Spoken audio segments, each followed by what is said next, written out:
Boker Tov, Mazal Tov to Sidonia and Kevin Ramanan on the naming of their baby daughter, Alta Devorah Ramanan. Baruch Hashem, Mazal Tov to the Hakimi and the Ramanan family. Today's breakfast has been sponsored by Sidonia and Kevin Ramanan in honor of their newborn daughter, Alta Devorah. Beautiful, Baruch Hashem. You should, Bezat Hashem, dance at her wedding in due time, at the right time, Bezat Hashem, Mazal Tov. Everyone's invited after Tefillah to join in on breakfast in honor of this beautiful, beautiful occasion.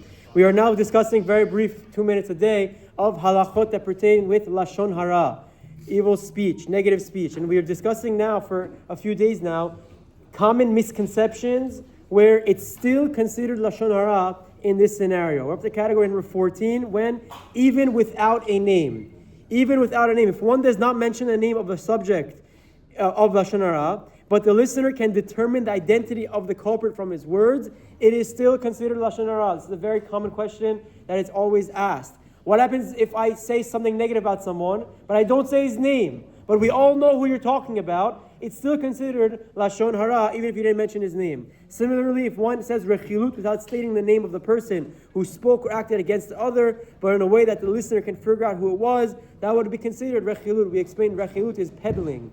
If I tell someone, by the way, someone spoke negatively about you, and it's very obvious from my demeanor, from my tone of voice, my body language, who I'm talking about, even though I didn't say his name, it's still considered Rechilut. Now, there's a few clarifications. If one speaks Lashon Hara Rechilut in a way that it is impossible for others to determine whom he is speaking about, although there may be no prohibition of Lashon Hara, some say there are still other Isurim involved, therefore it should be avoided. So let's say there's a scenario where absolutely no one will be able to trace who I'm speaking negative about, or who the subject is. In that scenario, there's no issue of Lashon Hara. But there's still issue with the personality, with the person. The whole point of these halachot is for us to remind ourselves that we have no business talking and peddling about other people's lives. There's no reason to focus on others. We have enough to worry about on our own plate. Once we start speaking on others, we are a poison to society that the Torah wants to prescribe against. Also, since the speaker does not know about whom he's talking, if one of the listeners will agree with his words and add his own negative comments, the listener will now be violating Lashon Hara, since he is disparaging the person known to the speaker. So, for example, let's say you're in a scenario where no one knows who I'm talking about. One guy figured it out, and then he says, oh yeah, he's horrible, he does this and does that. Now, retroactively, what you said negatively that didn't have a subject, now has a subject, and you get punished for what you said before.